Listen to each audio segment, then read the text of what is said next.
Okay, so I'm going to reset this again. I've already unplugged it a couple of times. Go to the front. Get confirmation that the code's clear.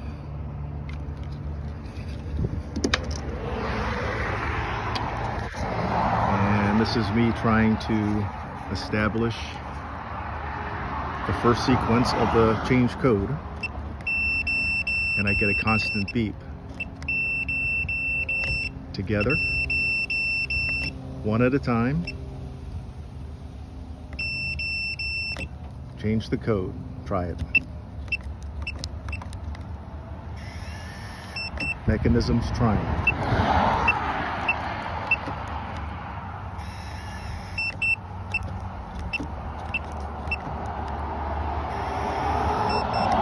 Okay, should be clear. Here's my new code. Oh. Unlock. Nothing. But if I go to the original code, works fine.